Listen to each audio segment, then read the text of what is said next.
Thank you for joining me on the Unpopular Opinion channel. Thank you for coming out. Today, I hope everybody's doing good.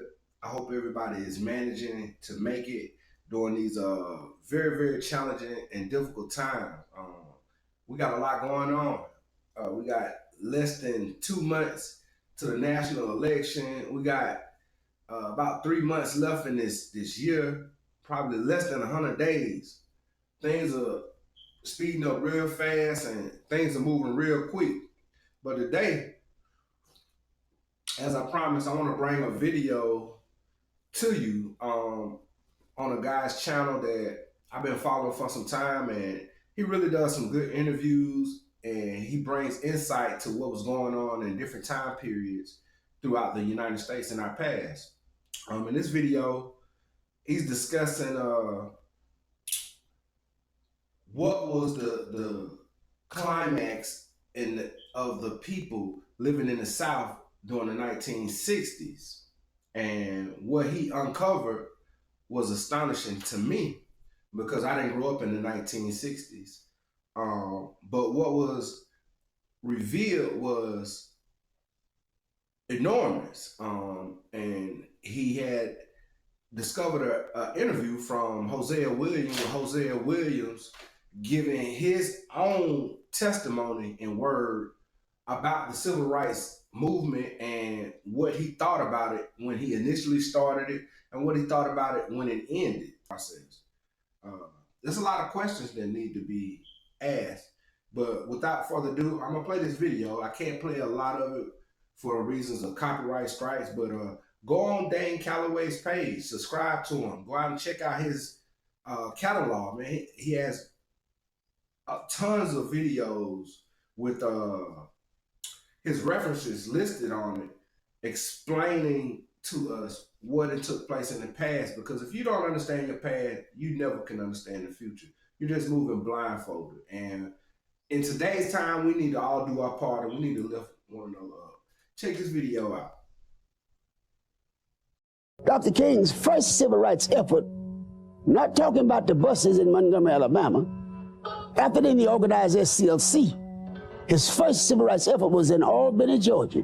The theme was, we want our freedom, we want it all, and we want it now. And he really left Albany with a theoretical victory. It just doesn't happen like that. And then he began to zero in on specifics.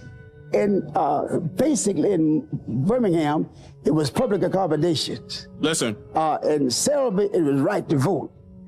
In Chicago, it was public housing. Each time we'd have, but in Savannah, Georgia, the SCLC had teaching illiterate people how to read and write well enough to register and vote.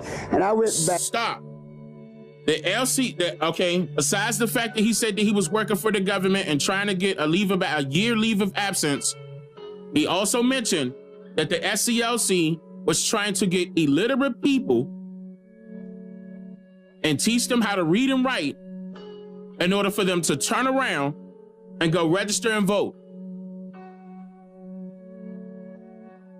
Different arguments was happening in different states, okay, for many different reasons. The majority of it was for them to create the protests, or what they would call a demonstration, but it was a protest.